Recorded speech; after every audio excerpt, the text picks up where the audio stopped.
ஓம் சாந்தி. எல்லோரும் நலமாக இருக்கீங்களா? ஸோ இந்தியா ஃபுல்லாகவே மாணவர் போராட்டம் வெடிக்கிறத நம்ம பார்க்குறோம். ஆனால் இது மாணவர் போராட்டம்னு 100% சொல்லிட முடியாது. மாணவர்களும் இருக்கிறாங்க, பட் இது பெரும்பாலும் அரசியல் நிகழ்வாகவே இருக்குது. ஸோ இதுக்கு முக்கியமான காரணமாக அவங்க கையில் எடுத்துருக்கிறது நீட் கொஸ்டின் பேப்பர் லீக் ஆனது தான். ஆனால் அது லீக் ஆகி அதை கவர்மெண்ட்டு திரும்ப நீட் எக்ஸாம் வச்சு பாஸ் ஆகி ரிசல்ட்டும் வந்துருச்சு. அதில் தமிழ்நாட்டை சார்ந்த ஒரு மாணவர் 12th ரேங்க் எடுத்திருக்கார் ஆல் இண்டியாவில். ஸோ இவ்வளோ நாள் கழித்து இந்த நீட் போராட்டம் நடக்கிறது ஒரு வித்தியாசமாக இருக்குது. ஏன் வித்தியாசமாக இருக்குதுன்னா, இந்த சிஜேபின்னு சொல்லப்படுற இந்த காக்ரோச் ஜனதா பார்ட்டி ஒரு சீஃப் ஜஸ்டிஸ் பேசும்போது கேஷுவலாக இன்றைய வேலையில்லாத இளைஞர்கள் ஒரு காக்ரோச் மாதிரி இருக்கிறாங்க அப்படின்னு சொன்ன அந்த காக்ரோச்ன்ற ஒரு வேர்டை எடுத்து ஓவர் நைட்டில் ஒரு கட்சியை ஆரம்பித்து ஓவர் நைட்டில் அது இந்தியாவிலே அதிக ஃபாலோவர்ஸ் கொண்ட வெப்சைட்டாக மாறினது. இது எதுவுமே நேச்சுரலாக இல்லையா? பல வருஷம் கட்சி நடத்துகிறவங்களால கூட அது அச்சீவ் பண்ண முடியாத ஒரு விஷயம் எப்படி ஓவர் நைட்டில் ஆகுது. ஸோ அவங்க இந்த போராட்டத்தை முன்னெடுக்கிறத பார்க்கும்போது, இந்த போராட்டத்தை முன்னெடுப்பதற்காகவே அந்த கட்சியை தொடங்கினாங்களா, ஏதாவது ஒரு ரீசனுக்காக வெயிட் பண்ணிகிட்டு இருந்தாங்களா அப்படின்னு தோணுது. இது இல்லாமல் இது இதுக்கு பின்னாடி அமெரிக்காக்காரங்க இருக்கிறாங்க அப்படிங்கிறத நிறைய பேர் சொல்கிறாங்க. அதற்கான வாய்ப்பும் அதிகம். ஏன்னா நேபாள் நிறைய இடங்களை நாம் பார்க்குறோம். ஸ்ரீலங்கா அந்த இடத்தையே டீஸ்டெபிளைஸ் பண்ணுறது, அந்த அரசாங்கத்தையே கவுக்கிறது, இந்த மாதிரி விஷயங்கள் சமீப காலமாக நடந்துகிட்டு இருக்குது. அது இந்தியாவிலும் ட்ரை பண்ணுறாங்க அப்படின்றாங்க. அதற்கான வாய்ப்பு அதிகம். ஏன்னா ஜென்ரலாக ஒரு பிரச்சனை, ஒரு மெடிக்கல் ஸ்டூடெண்ட்டுக்கு ஒரு பிரச்சனை, மெடிக்கல் ஸ்டூடெண்ட் தான் ஸ்ட்ரைக் பண்ணுவாங்க, சம்மந்தமே இல்லாமல் வேறு ஒருத்தவங்க ஸ்ட்ரைக் பண்ண மாட்டாங்க. இங்கே அப்படி தான் நடந்துருக்குது. இதில் சில மெடிக்கல் ஸ்டூடெண்ட்ஸ் போயிருக்கலாம், மெடிக்கல் ஸ்டூடெண்ட்ஸில் அந்த நீட் ஆஸ்பிரன்ஸ். ஸோ சுற்றி நடக்கிற அரசியல் தெரியாமல் அவங்க போனாங்களா என்னன்னு தெரியல. இன்னொரு விஷயம் என்னென்னா, ஒரு எக்ஸாம் நீட்டோ அல்லது எந்த எக்ஸாமாக இருந்தாலுமே அது கேன்சல் ஆகுது, மறுபடியும் வைக்கிறாங்க, அல்லது எழுதியே மறுபடியும் வைக்கிறாங்கன்னா கூட உண்மையில் அந்த எக்ஸாம் எழுதுகிறவங்க சந்தோஷம்தான் படுவாங்க. ஏன்னா அந்த தடவை நம்ம நல்லா பெர்ஃபார்ம் பண்ணலை அப்படின்னா இப்போ ஓவரால் ஐடியா கிடச்சிடுச்சு. அந்த கேப்பில் நல்லா ப்ரிப்பேர் பண்ணுவாங்க. நல்லா ப்ரிப்பேர் பண்ணி ஃபஸ்ட்டே எழுதினவங்களுக்கு பிரச்சனை கிடையாது, ஏற்கனவே அவங்க ரெடியாக தான் இருக்கிறாங்க. ஸோ நல்லா படிக்கிற குழந்தை எப்படியா இருந்தாலும் நான் நல்லா தான் படிக்க போகுது. ஸோ நல்லா படிக்காதவங்களுக்கும் இது ஒரு குட் நியூஸ், ஏன்னா இன்னும் டைம் கிடைக்கிது. ஸோ இந்த போராட்டத்துக்கு ஆதரவு கொடுக்குறவங்கெல்லாம் பார்த்திங்கன்னா, யாரெல்லாம் ஆளுங்கட்சிக்கு எதிராக இருக்கிறாங்களோ அவங்க தான் இந்தியா ஃபுல்லாகவே ஆதரவு கொடுக்குறாங்க. ஸோ அந்த அபிஜித்ன்றவர் தான் இதை ஸ்டார்ட் பண்ணியிருக்கிறார். காக்ரோச் பார்ட்டி ஸ்டார்ட் பண்ணும்போதே அவர் அமெரிக்காவில் தான் இருக்கிறார். ஸோ இந்த போராட்டத்துக்காகவே அங்கேருந்து இங்கே வந்திருக்கிறார். ஸோ இந்த போராட்டத்தில் சில அமெரிக்கர்களும் இருக்கிறாங்க. ஆக்சுவலாக இந்த வல்லரசு நாடுகள் அடுத்து மற்ற நாடுகள் வளர்கிறத பல விதத்தில் தடுக்க முயற்சி செய்யும். ஏதாவது பிரச்சனை காரணம்னு இருந்தால் ஒன்று சண்டை போடும், அது ஆல்ரெடி பார்த்துட்டு இருக்கிறோம், சில நாடுகளோட சண்டை போட்டுட்டு இருக்கிறத. சில நாடுகளை இந்த மாதிரி உள்நாட்டிலே கலவரத்தை தூண்டிவிட்டு அங்கே டீஸ்டெபிளைஸ் பண்ணுற வேலையை பார்க்கும். ஸோ அதுதான் சுற்றி நடந்தது, இப்போ இந்தியாவிலையும் நடக்குது. ஸோ இந்த பேப்பர் லீக்குன்றது ஆளுங்கட்சிக்கு ஆதரவாக பேசுகிறவங்க சொல்கிறது என்னென்னா, காங்கிரஸ் ஆட்சியிலே நிறைய நடந்திருக்கு. அப்போல்லாம் யாருமே இந்த மாதிரி எஜுகேஷன் மினிஸ்டர் ரிசைன் பண்ணணும் அல்லது பிரைம் மினிஸ்டர் ரிசைன் பண்ணணும் அப்படிலாம் யாருமே சொல்லலையே, இங்கே இருக்கிறவங்களே யாருமே சொல்லலையே அப்படின்னு சொல்லிகிட்ருக்குறாங்க. ஆனால் இதில் என்னென்னா, இது அந்த நீட் கோச்சிங் சென்டர் அவங்க தான் ரிவீல் இதை இந்த பேப்பரை லீக் பண்ணியிருக்கிறாங்க அப்படின்னு சொல்கிறாங்க. ஸோ அதுக்காக ஸோ காசு வாங்கிட்டு லீக் பண்ணியிருப்பாங்க அப்படிலாம் சொல்கிறாங்க. ஆனால் இந்த மாதிரி விஷயங்கள் வந்து ஸ்கூல்லே நடக்கும் இல்லை. ஸ்கூல்லே டியூஷன் படிக்கிற பசங்களுக்கு வந்து அந்த கிளாஸ் டீச்சரு வந்து கொஸ்டின் பேப்பரை சிலர் டைரெக்டாகவே லீக் பண்ணுவாங்க. சிலர் வந்து இதெல்லாம் இம்பார்ட்டண்ட் கொஸ்டின்ஸ் அப்படின்ட்டு அவங்க சொல்கிறதுல முக்கால்வாசி வரப்போகிற கொஸ்டின்ஸ் ஆகும். சும்மா அடிஷ்னலாக 1-2 கொடுக்கறது வந்து இருக்குது. அப்போ ஸ்கூல் எவ்வளோ சின்ன என்விரான்மெண்ட், அதுலேயே அதை கண்ட்ரோல் பண்ணுறது வந்து அவ்வளோ ஈஸி கிடையாது, ஒன்றுமே பண்ண முடியாது. அப்படி இருக்கும்போது ஸோ ஒரு பெரிய எக்ஸாம் இந்தியா ஃபுல்லாக நடக்க போகுது. அதை செட் பண்ணுறவங்கன்னு இருக்கிறாங்கல்ல, அவங்கள மனுஷங்க தானே இல்லை. இப்போ நம்ம வந்து ஒரு பஸ்ஸுக்காக வெயிட் பண்ணுறோம், ஒரு ஃபங்க்ஷன் டைமில் பஸ்ஸே வரல. அப்போ 100 ரூபாய் விற்க வேண்டிய டிக்கெட்டை வந்து அன்றைக்கி 1000 ரூபாய் சொன்னாலும் கொடுக்கறதுக்கு தயாராக இருப்பாங்க. மிட் நைட்டு வரும்பொழுது இல்லை 12-2 இப்படியெல்லாம் ஆகும்பொழுது பார்த்திங்கன்னா எப்படியோ ஊருக்கு போய் சேர்ந்தால் போதும் அப்படின்ற நிலைமைக்கு வந்துடுவாங்க. ஸோ அங்கேருந்து அதுவே கரப்ஷன் தான். ஸோ கரப்ஷன் பார்த்தா கரப்ஷன், பிஸ்னஸ்னு பார்த்தா பிஸ்னஸ். ஸோ இதேமாதிரி கவர்மெண்ட் ஹாஸ்பிட்டலில் வேலை செய்கிறவங்க வந்து ப்ரைவேட்டாக கிளினிக் வைக்கிறாங்க, நிறைய பேர் அங்கே வர வைக்கிறாங்க அப்படின்ற ஒரு இஷ்யூ வந்தது. இப்போ அந்த மாதிரி இப்போவும் கவர்மெண்ட் டாக்டர்ஸ் ப்ரைவேட் கிளினிக்ஸ் வச்சு தான் இருக்கிறாங்க. ஆனால் எனக்கு தெரிஞ்சு ஒரு டாக்டர் வந்து அதேமாதிரி கவர்மெண்ட்டில் வேலை செய்கிறவர் சேவையாக ரொம்ப ரொம்ப கம்மியான காசு வாங்கிட்டு வைத்தியம் பார்க்குற டாக்டரும் தெரியும். ஸோ சிலர் சர்வீஸ் மைண்டாக இருக்கிறாங்க, சிலர் பிஸ்னஸ் மைண்டாக இருக்கிறாங்க. பிஸ்னஸ் மைண்டுன்னு சொல்லலாம், அல்லது சுயநலம்னு சொல்லலாம், அல்லது பேராசைன்னு சொல்லலாம். ஸோ இது வந்து மனிதனுக்குள்ளே வந்துடுச்சு அந்த பேராசை. அப்போ இங்கே பிரச்சனை என்னென்னா, மனிதனுக்குள்ளே அது இருக்குது, அதை எப்படி வந்து சரி பண்ண முடியும்? இல்லை லஞ்சம் இல்லாத ஒரு இடத்தை உருவாக்கணும் அப்படின்னா கொடுக்கறதுக்கே தயாராக இருக்கிறாங்கன்னும் பொழுது அதை எப்படி சரி பண்ண முடியும்? ஸோ இதில் தமிழ்நாடு மட்டும் வந்து நம்ம எப்பயுமே வித்தியாசமாக இருப்போம் இல்லையா, நீட்டே இருக்கக்கூடாது அப்படின்ட்டு ஒரு வினோதமான ஒரு ஸ்டாண்ட் சில வருடங்களாக அரசியல் காரணங்களுக்காக எடுக்கப்படுது. ஸோ இதுதான் நடந்துகிட்டு இருக்குது.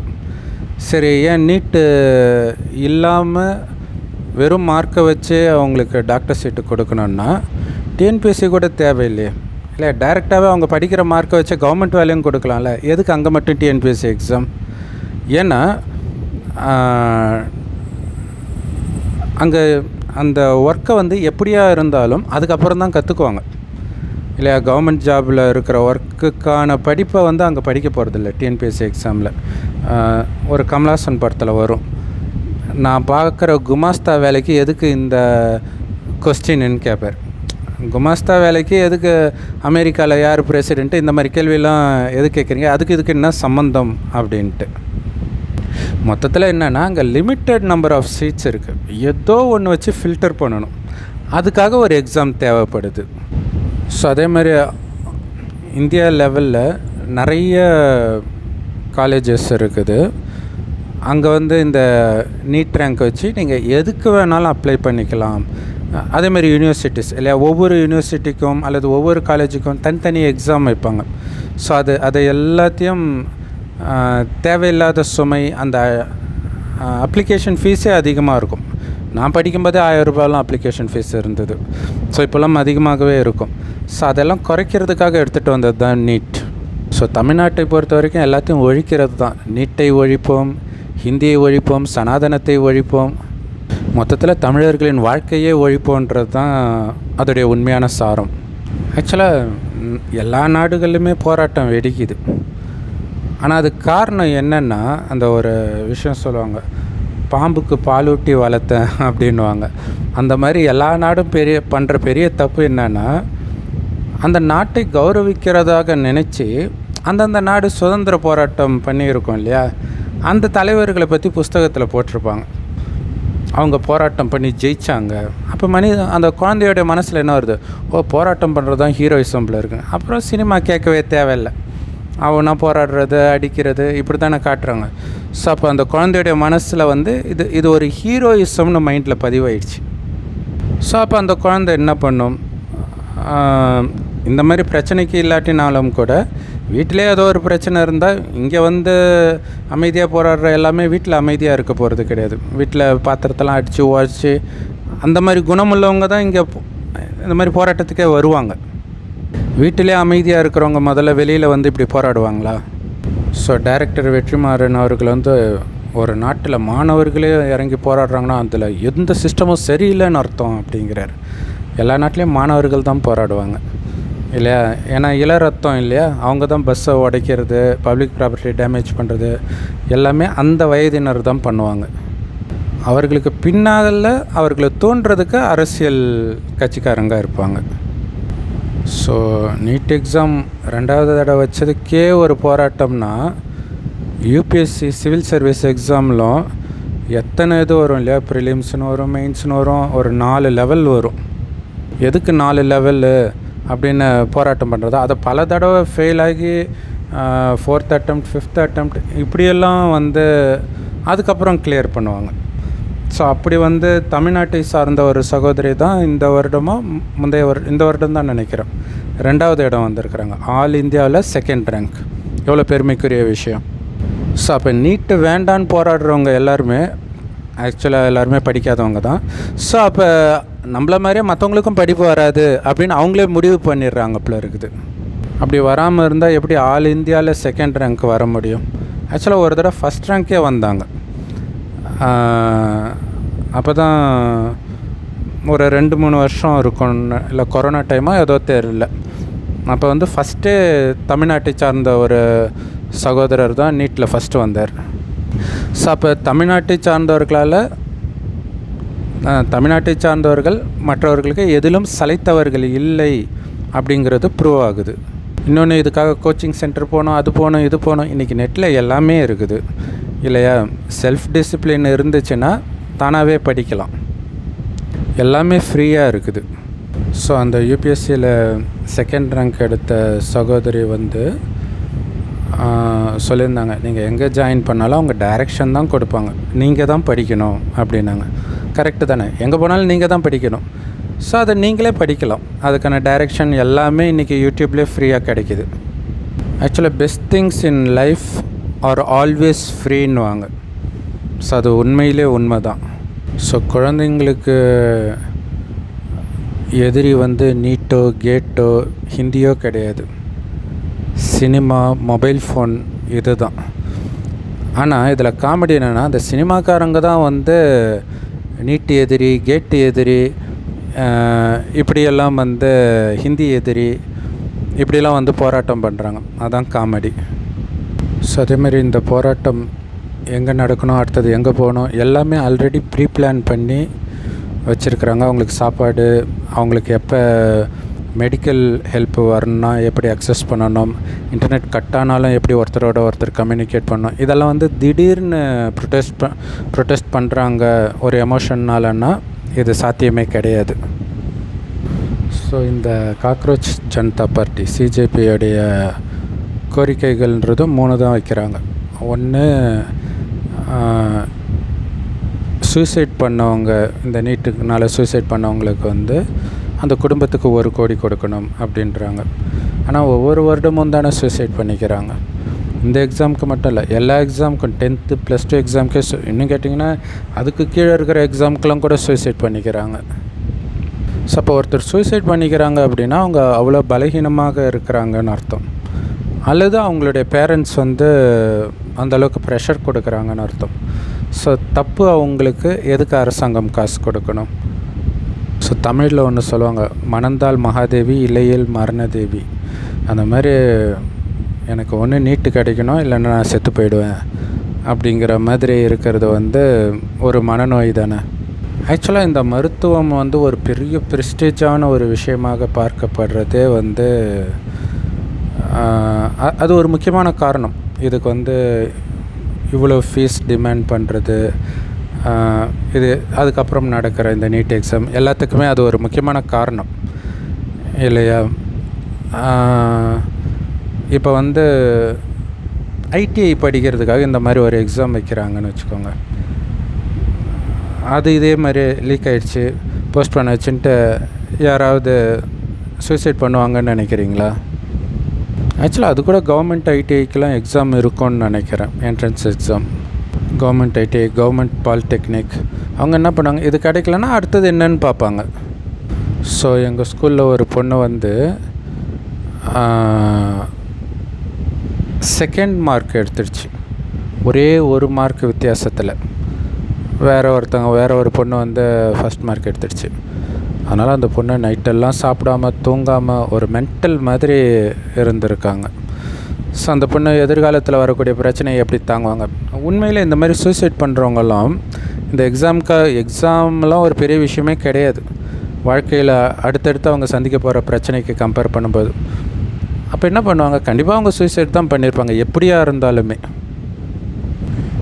நீட் எக்ஸாம் போஸ்ட்போன் ஆனதே தாங்க முடியல, அல்லது நீட்டை கிளியர் பண்ணதே தாங்க முடியலன்னா அவங்களுடைய ஹஸ்பண்டோ ஒய்ஃபோ கள்ளத்தொடர்பில் இருந்தால் அவங்க தாங்கிக்குவாங்களே. ஏன்னா இன்றைக்கி திரும்புகிற பக்கமெல்லாம் அது இருக்குது. ஸோ சிஜேபியோடைய டிமாண்ட் வந்து ஃபஸ்ட்டு இறந்தவர்களுக்கு சூசைடு பண்ணவங்களுக்கு வந்து அந்த குடும்பத்துக்கு 1 கோடி கொடுக்கணும். அடுத்தது வந்து இந்த போராட்டத்தில் நிறைய பேர் மேலே எஃப்ஐஆர் போட்டிருப்பாங்க இல்லையா, அதை வந்து வித்ட்ரா பண்ணணும். ஸோ அடுத்தது எஜுகேஷன் மினிஸ்டர் வந்து அந்த பதவியிலிருந்து விலகணும். ஸோ இதற்காக அரசாங்கத்தோட பேச்சுவார்த்தையும் நடந்தது. மறுபடியும் கூப்பிட்ருக்குறாங்க.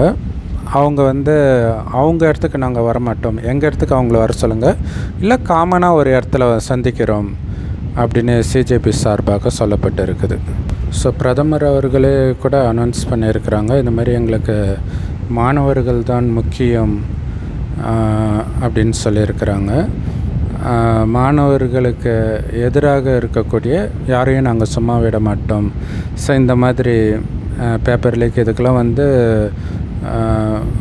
உடனடியாக என்கொயரி வைக்கப்படும், எதிர்காலத்திலும் இது மாதிரி நடந்தாலும் உடனடியாக ஆக்ஷன் எடுக்கப்படும் அப்படிலாம் சொல்லியிருக்கிறாரு. சொல்லியும் எதுக்காக போராட்டம் நடத்துகிறாங்க அப்படிங்கிறது தான் ஒரு பெரிய சந்தேகத்தை எழுப்புது. ஏன்னா நம்ம சுற்றி இருக்கக்கூடிய நாடுகள்லாம் இதே மாதிரி தான் வந்துச்சு. கவர்மெண்ட்டே இறங்கி வந்தாலும் தொடர்ந்து அந்த போராட்டம் நடந்துக்கிட்டே இருந்துச்சு. ஸோ ஸ்டூடெண்ட்ஸ் ப்ரொட்டஸ்ட்டில் நடிகர்கள், அரசியல்வாதிகளுக்கு என்ன வேலை அப்படிங்கிறது ஒன்று இருக்குது. இன்னொரு விஷயம் என்னென்னா, இதில் வந்து போலீஸ் லத்திச்சார்ஜ் பண்ணியிருக்கிற கிளிப்ஸ் வருது, ஆனால் அதுக்கு முன்னாடி என்ன நடந்துச்சு அப்படிங்கிறது தெரியாது. ஸோ இப்போ அதுதானே ஃபேஷன் இல்லையா, யாருடைய அஜெண்டா என்னவோ அதுக்கேற்ற சாதகமான கிளிப்பை மட்டும் எடுத்து போடுவாங்க.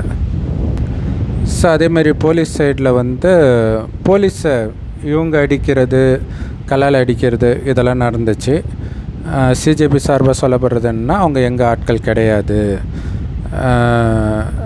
அப்படின்னு சொல்லியிருக்கிறாங்க. வெளியிலேருந்து சமூக விரோதிகள் வந்திருக்கிறாங்க அப்படின்னு.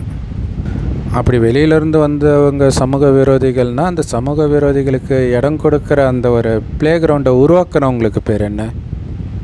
ஸோ கரெக்டாக பார்லிமெண்ட் தொடங்கும்பொழுது அதுக்கேற்ற டைமிங்கில் இந்த போராட்டத்தையும் தொடங்கிறது, பார்லிமெண்ட்டை நோக்கி போகிறது, இது எல்லாமே வந்து இவர்களுடைய நோக்கம் வேறு எதுவோ அப்படிங்கிற சந்தேகத்தை தான் அப்படிங்கிறத தான் 90% ஊர்ஜிதப்படுத்துது. ஸோ இந்த போராட்டம் ஸ்டார்ட் ஆகி 20 நாள் வரைக்கும் கண்டுக்காத ராகுல் காந்தி 20வது நாளில் தான் அவரே என்ட்ரி கொடுக்குறார். ஸோ இன்றைக்கி நிறைய பேர் வந்து ஆளுங்கட்சி வந்து இப்படி ஹேண்டில் பண்ணியிருக்கணும், அப்படி ஹேண்டில் பண்ணியிருக்கணும், முன்னாடியே கூப்பிட்டு பேசியிருக்கணும், இந்த மாதிரிலாம் நிறைய பேர் சொல்கிறாங்க இல்லையா அரசியல் கட்சி தலைவர்கள். ஒருவேளை அவங்க அந்த பொசிஷனில் அந்த பவருக்கு வந்தால் எப்படி பிஹேவ் இருப்பாங்க அப்படிங்கிறது வந்து இதை விட மோசமாக கூட இருந்திருக்கலாம். ஏன்னா இதை வந்து ஒரு சகோதரி இந்த யூபிஎஸ்சி ஃபஸ்ட்டு வந்தாங்க ஏதோ ஒரு வருடத்தில், தானு சிங்கன்றவங்க, அவங்க சொல்லியிருப்பாங்க ஒரு வீடியோவில். என்னென்னா, ஒருத்தருடைய உண்மையான எத்திக்ஸ் எப்போ ரிவீல் ஆகும்னா, அவங்கக்கிட்ட பவரை கொடுக்கும் பொழுது தான் ரிவீல் ஆகும். ஒருத்தர்கிட்ட பவரே இல்லைன்னா அவன் எதுக்கும் கோபப்பட போகிறது கிடையாது.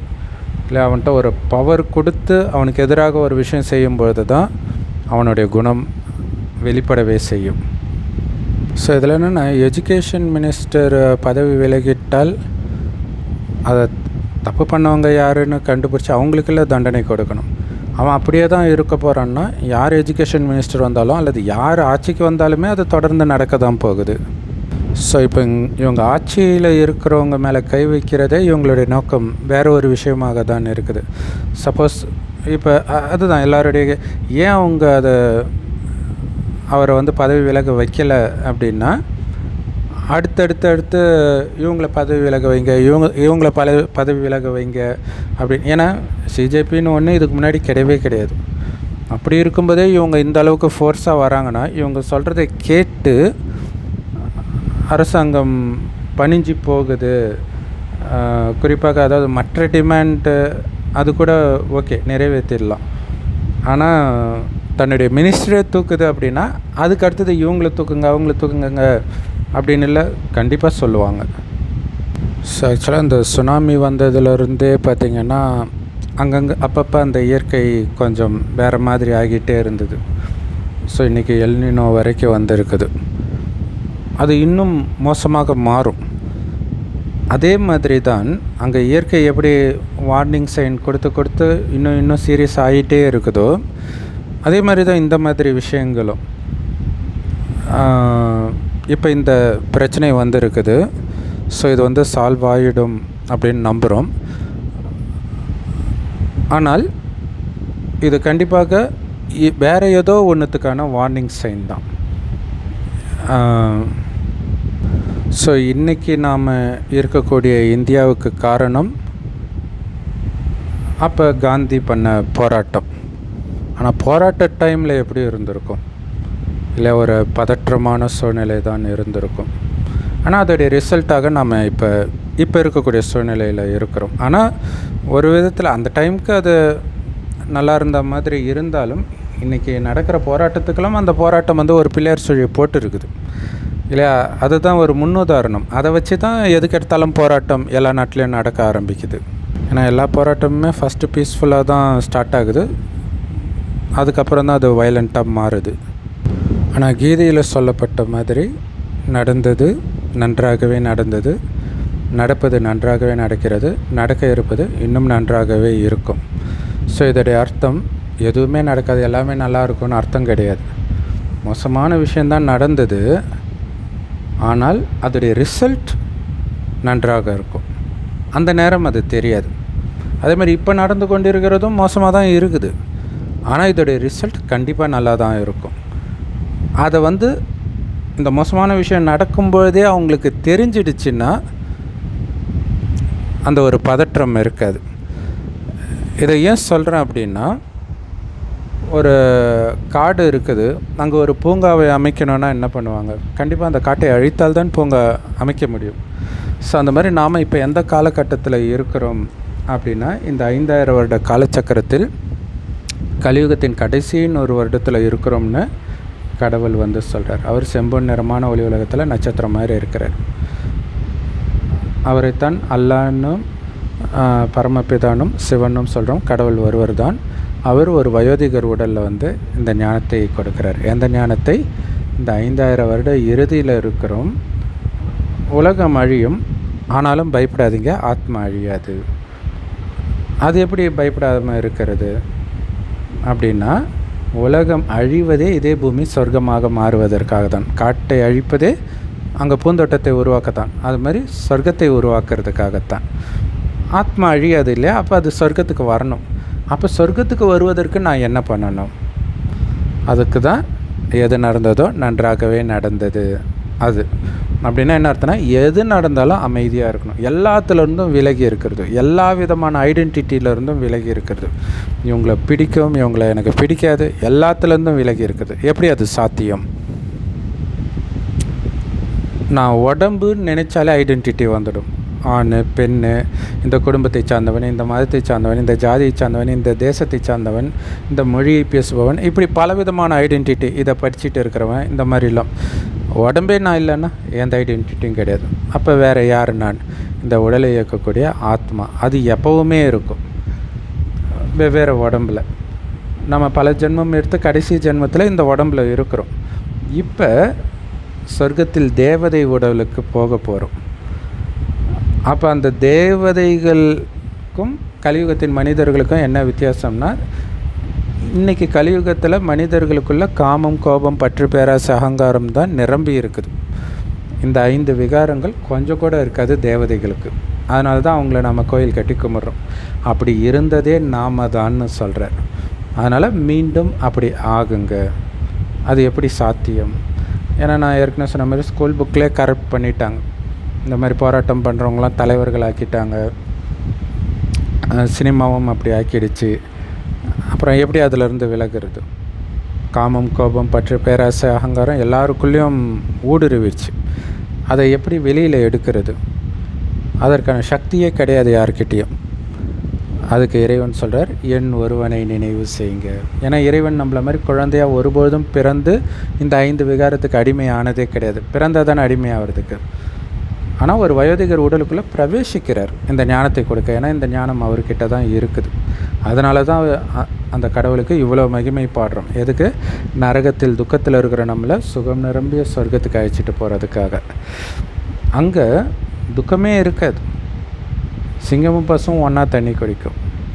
அவ்வளோ அழகாக இருப்போம்.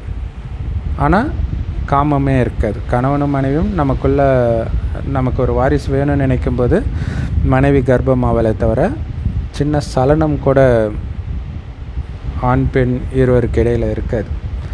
ஸோ அந்த மாதிரி புனிதமான பூமியாக நம்ம பாரத பூமி இருந்தது. அதே பாரத பூமியில் தான் இப்போ கடவுள் இந்த ஞானத்தையும் கொடுத்துட்டு இருக்கிறார். ஸோ அப்போ சொர்க்கத்துக்கு நம்மை தயார்படுத்திட்டு இருக்கிறாருன்னா, சொர்க்கம் வருவதற்கு முன்பு நடக்க வேண்டியதெல்லாம் நடந்து தானே தீரணும். இப்போ வரப்போகிறது சொர்க்கம் அப்படிங்கிறதுலையே உங்களுடைய கவனம் இருக்கணும். உங்களுடைய ஐடென்டிட்டி எல்லாத்தையும் ரிமூவ் பண்ணிவிட்டு, நான் வெறும் ஆத்மா, என்னுடையவர் ஒரு சிவபரமாத்மா. மற்றவர்களை பார்த்தாலும் வெறும் ஆத்மான்னு மட்டும் பாருங்கள். அவங்கவுங்க நடிப்பை ஏதோ பண்ணுறாங்க, ஆனால் அதில் நன்மை இருக்கும். நமக்கு லாங் டேர்ம் நன்மை, இந்த பூமியை சொர்க்கமாக்குறதுக்கு தேவையான விஷயத்த அவங்களும் பண்ணுவாங்க, இயற்கை சீற்றமும் பண்ணும். ஏன்னா ஒட்டுமொத்தமாக உலகம் அழிஞ்சு தான் ஆகணும். ஸோ இது எல்லாமே நடக்கும். ஆனால் பயப்படாதீங்க, நம்பிக்கை விட்டுடாதீங்க, இறைவனை மட்டும் நினைவு பண்ணிக்கிட்டு இருங்க. அதுதான் முக்கியமான விஷயம். நாம் ஒவ்வொருத்தரும் பண்ண வேண்டியது அதை தான் இல்லையா? அது எல்லாரும் அமைதி இழக்கக்கூடிய விஷயத்தை மனிதர்கள் ஒருவருக்கு ஒருவர் போதிச்சுட்டு இருக்கிறாங்க.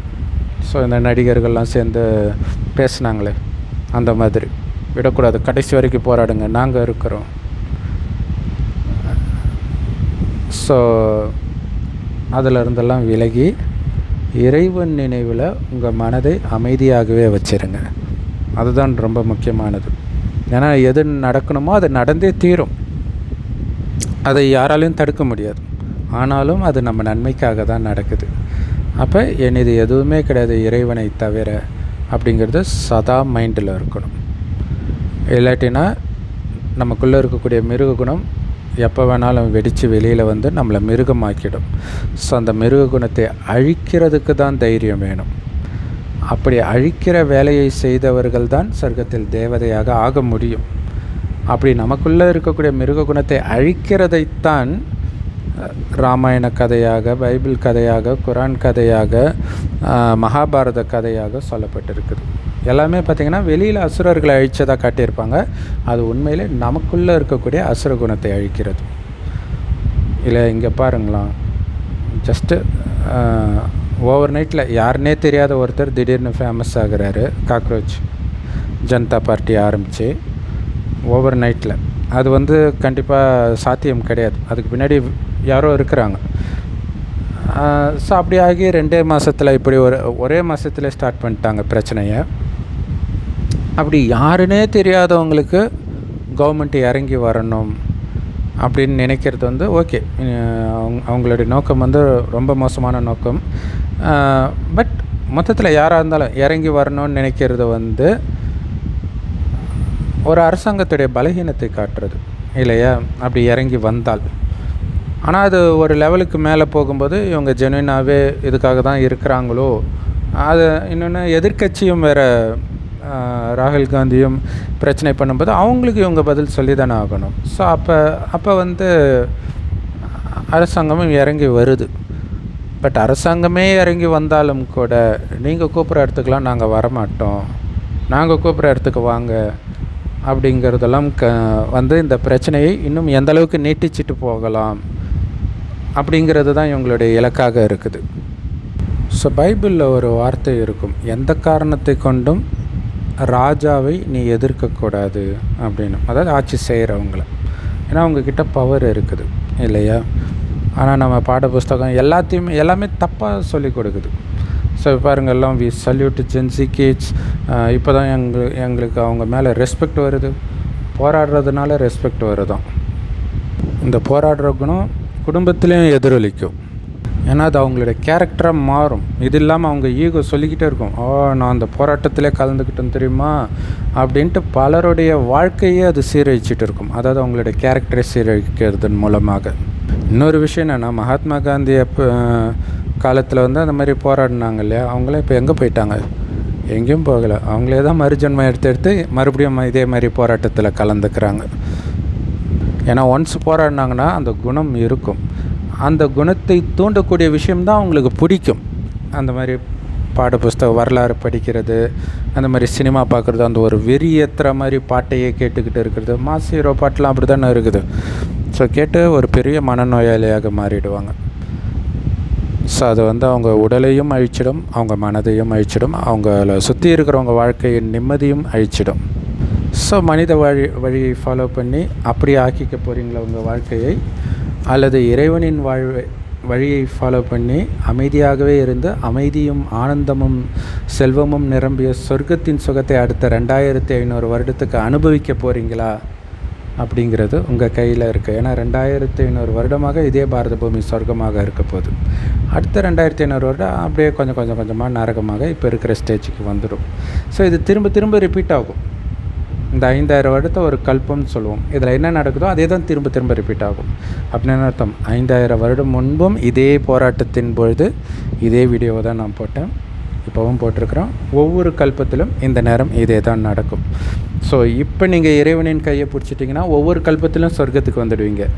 இப்போ மனிதர்கள் வழியே பிடிச்சிட்டு இருக்கிறீங்க, கடவுளை விட்டுட்டிங்க அப்படின்னா ஒவ்வொரு தடவையும் மீண்டும் நரகமான பிறகு தான் இந்த பூமியில் பிறப்பீங்க. அது வரைக்கும் மேலேயே இருப்போம். மேலேயே சுயநினைவு இல்லாமல் ஆத்மா இருக்கும். சுகமான உலகமெல்லாம் முடிஞ்ச பிறகு இல்லையா, இந்த உலகத்தை தேவதைகள்லாம் பயன்படுத்தி மீதி இருக்கக்கூடிய அந்த எச்எஸ்ஓருன்னுவாங்களே, அந்த மாதிரி யூஸ் பண்ண இந்த பூமியைத்தான் மீதியை யூஸ் பண்ணுறதுக்காக நாம் பிறக்கிற மாதிரி ஆகிடும். ஸோ இறைவன் படைக்கிற உலகம் சொர்க்கம்தான், முழு சுகமும் அங்கே தான் இருக்கும். ஸோ அதை அடையணும். ஸோ இதோடைய நினைவை தான் அந்த மாம்பழக்கதை. சிவன் பிள்ளையார் முருகனுக்கு அந்த போட்டி வைக்கிறதா காட்டுறாங்க இல்லையா, உழைப்பு என்ன, உலகத்தை சுற்றணும் அப்படின்ட்டு அந்த கதையில் போட்டிருக்குது. ஒரிஜினல் அது கிடையாது. பிள்ளையார் என்ன சொல்கிறார், எனக்கு உலகமே நீதான்ப்பா அப்படின்ட்டு. ஸோ அப்படி உலகமே இறைவனாக அப்படின்னு அர்த்தம். உங்களுக்கு ஒவ்வொருத்தருக்கும் ஒவ்வொரு உலகம் இல்லை, எனக்கு குடும்பமே உலகம், குழந்தைய உலகம், அப்புறம் வேலையே உலகம்னுவாங்களே. அப்போ அதை பற்றி அவங்களுடைய மனம் சுற்றிட்டு இருக்கும். அப்போ உலகமே நீங்கள் தானே என்ன அர்த்தம், இறைவனை தவிர வேறு எதையும் புத்தி பிடிக்கலைன்னு அர்த்தம். அப்போ இறைவனே நினச்சிட்டு இருக்கிறவங்களுக்கு தான் ஆத்மா சக்தி நிரம்பி சொர்க்கத்துக்கு வருவாங்க. அந்த சக்தி நிரம்புறது எப்படி தெரியும், சுற்றி என்ன நடந்தாலும் உங்கள் அமைதி குறையவே குறையாது. சுற்றி நடக்கிறதுக்கு எனக்கும் சம்மந்தமே கிடையாது, அந்த நினைவில் இருக்கணும். அதுதான் உண்மையிலே பலம். அப்படி இருக்கிறவங்களால தான் சுற்றி இருக்கிறவங்களுக்கும் அமைதியை கொடுக்க முடியும். அப்படி அமைதியை கொடுக்குறவங்கள தான் கோயில் கட்டி கும்பிட்றோம் இறுதி நேரத்தில் அமைதி கொடுத்தவங்களுக்கு. ஆனால் அமைதியை கெடுக்கிறவங்கள தலைவர்களாக இந்த கலியுகம் கொண்டாடும். ஸோ அப்படிப்பட்ட தலைவர்களுடைய நிலைமையெல்லாம் என்ன ஆச்சுன்னு யோசிச்சு பாருங்க. மகாத்மா காந்தி, நேதாஜி சுபாஷ் சந்திர போஸ், அவங்களுடைய நிலைமைலாம் என்னாச்சு இல்லை. இந்த இப்போ வரைக்கும் செய்தி சேனல்கள்லாம் வந்து தவறான ஒரு நியூஸை வந்து போட்டுட்ருக்கு. அந்த ஜல்லிக்கட்டு போராட்டம் எவ்வளோ பெரிய வெற்றி, என்ன வெற்றி, அதை ஃபுல்லாக பயங்கரமாக லத்தி சார்ஜெலாம் பண்ணி எல்லாம் ஓடுனாங்க தெரிக்க. அங்கே பீச்சில் யாருமே கிடையாது. அப்புறம் எப்படி வெற்றி? அதுக்கப்புறம் அரசாங்கமே ஒரு முடிவு எடுத்துகிட்டு வந்துச்சு. ஆனால் இதெல்லாம் கலைச்ச பிறகு தான் வந்துச்சு. இவங்க டிமாண்ட் பண்ணதுனால வந்துச்சுன்னு சொல்ல முடியாது. ஸோ இவங்க அங்கே அடி வாங்கினவங்க, அதுக்கப்புறம் அவங்க மேலே கேஸ் போட்டிருக்கலாம். இது மாதிரி நிறைய விஷயம் நடந்திருக்கும். ஸோ அது தெரியாமல் மீண்டும் இந்த மாதிரி தவறான வழியில் அடுத்தடுத்த இளைஞர்களை அழிச்சிட்டு போகிறது மிகப்பெரிய பாவம். ஆனால் அதை தான் சுயநல நோக்கத்தோடு நிறைய பேர் பண்ணிகிட்டு இருக்கிறாங்க. கலியுகம்னாலே சுயநலம் நிரம்பிய மனிதர்கள் தானே. ஸோ சுயநலம் இல்லாதவர் கடவுள் மட்டுமே. அவருடைய கையை பிடிப்போம். அவருடைய வழி தான் அமைதியான வழி. இதுதான் அமைதி மார்க்கம். அமைதியை போதிக்கிறது தான் அமைதி மார்க்கம். அதைத்தான் கடவுள் போதிக்கிறார். அமைதியாக போராடுறதில்ல. போராடுறது எப்படி அமைதியாக இருக்கும்? உங்கள் அமைதியும் போகும், அடுத்தவங்க அமைதியும் போகும். அது எப்படி அமைதி வழியாக இருக்கும்? நம்ம வரலாறு புஸ்தகம் அதை தவறாக சொல்லி கொடுத்துருச்சு அமைதின்ட்டு. அது அமைதி கிடையாது. ஓம் சாந்தி. தேங்க்ஸ் ஃபார் வாட்சிங். ஸோ இறைவன் கொடுக்குற ஞானம் முரளின்னு சொல்லுவோம். எல்லா பிரம்மகுமாரிகள் ராஜயோக தியான நிலையத்திலும் முற்றிலும் இலவசமாக கிடைக்குது. யூடியூப் வெப்சைட்ஸ்லேயும் இருக்குது. அதோடைய லிங்க் இந்த வீடியோக்கு டிஸ்கிரிப்ஷனில் கொடுக்குறோம். அவசியம் பார்த்து பயன்பெறுங்கள். ஞானத்துடைய சாரம் உங்களை ஆத்மான்னு உணர்ந்து, அதாவது உயிர், அது பூர்வமத்தில் நட்சத்திரம் மாதிரி ஜொலிக்கினால்தான் இங்கே போட்டு வைக்கிறோம். ஸோ அதுதான் கண் வழியாக பார்க்குது, வாய் வழியாக பேசுது, அனைத்து காரியத்தையும் ஆத்மா தான் பண்ணுது அப்படின்ற உணர்வில் தான் சொர்க்கத்தில் இருந்தோம். அதனால தான் அங்கே காமம், கோபம், பற்று, பேராசை, அகங்காரம் இல்லை. எப்போ ஆத்மான்றது மறந்து உடல் நினச்சோமோ அப்போ தான் எல்லா கெட்ட குணமும் நமக்கு வந்தது.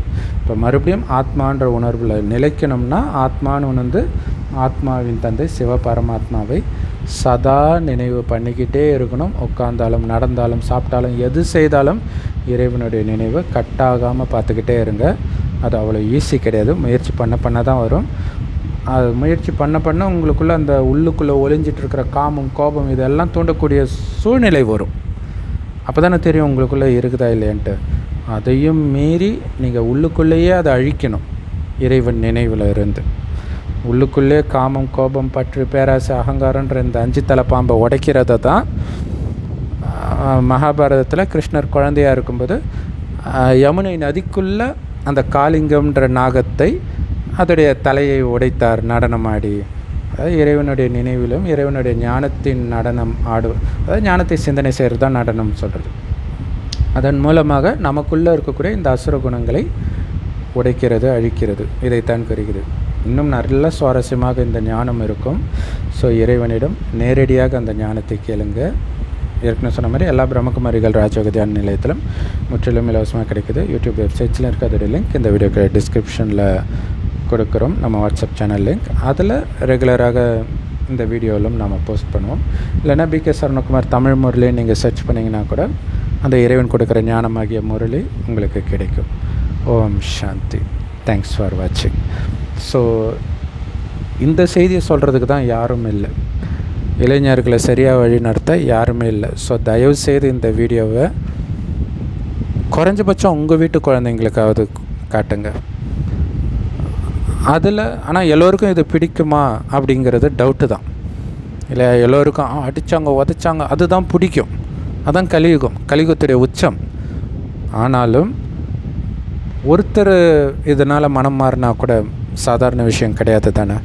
அதனால் உங்களுக்கு தெரிஞ்ச நண்பர்கள், சகோதரர்கள் எல்லோருக்கும் இதை தயவுசெய்து ஷேர் பண்ணுங்கள். ஓம் சாந்தி. தேங்க்ஸ் ஃபார் வாட்சிங்.